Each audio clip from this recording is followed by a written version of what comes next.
Hello mga kabatang Quiapo, January 19. Episode Summary. Sa bahay ni Kong Leo tinanong ni Tindeng kay Tanggol na may kinalaman ka ba sa pagkamatay ni Gustavo at Erica.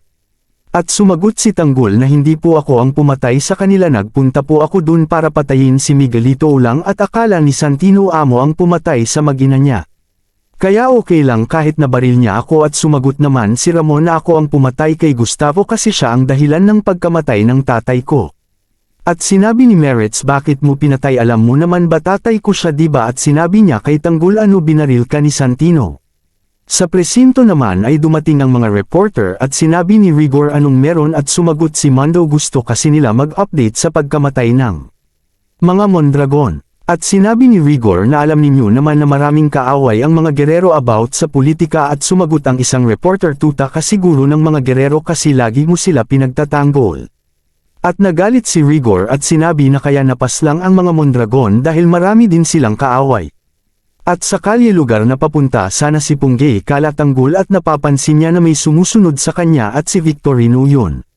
Ngunit dumiretso parent si Punggay at sa bahay ni Kong Leo ginagamot si Tanggol at sinabi ni Kong na misa pusak at alaga. Tanggol, akalain mo hindi kanila mapuruhan. At tama yan kasi pag nawala ka mawawala na din ang mayor namin, at sinabi ni Tanggol sana lang hindi na naman madaya ng mga Guerrero ang tunay na resulta ng halalan.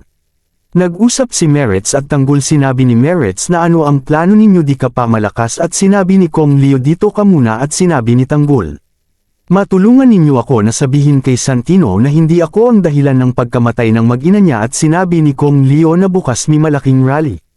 At sasama ang mga congressman na bumaliktad sa mga Guerrero. At sa bahay nila Kong Leo ay binuksan ni Punggay ang pinto at pumasok siya, ngunit nakita siya ni Lieutenant Victorino at sinabi ni Punggay kay Tanggol na dumating na ang mga pulis, na kuha na nila ang bangkay ng serial killer Rocky Boy Mondragon, pala ang pangalan anak nila Brando at Divina Mondragon. At sumagot si Kong Leo na sinabi ko na nga ba pare-pareho pagkatao nila, mga mamatay tao. At sinabi ni Punggay, Tanggol, kailangan na ninyo umalis, mukhang nasundan ako ni Lieutenant Victorino. At sa baba ng bahay tinawag ni Victorino sa presinto at sumagot si Abad at sinabi na natagpuan ko si Tanggol, sinundan ko si Garcia. I mobilize mo ang Team Force Sandigan at pumunta kayo dito sa San Valentin right now, at sinabi ni Abad kay Luhalhati ihanda ang Task Force Sandigan.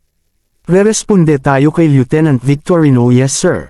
At sinabi ni Punggay ngayon na umalis na kayo, at pababa na sila Tanggol at sumakay na sa kotse, at tinawagan ni Victorino si Abad at sinabi asan na kayo. Nakaalis na sila Tanggol at dumating ang mga kotse ng pulis at sumakay si Victorino at sabay sabi sundan ninyo ang sasakyan na yon. At sa kalye hinabol nila Victorino ang sasakyan nila Tanggol at sinabi ni Bulldog, oo sinusundan tayo ng mga pulis. At niradyo ni Victorino na lahat ng exit point ay bantayan ninyo, at sa isip ni Victorino na masusukol na kita Tanggol at ako na ang magiging hepe sa presinto ng Maynila. Abangan bukas sino-sino kaya ang mawawala. Salamat sa panunood, like and share para sa update. Salamat.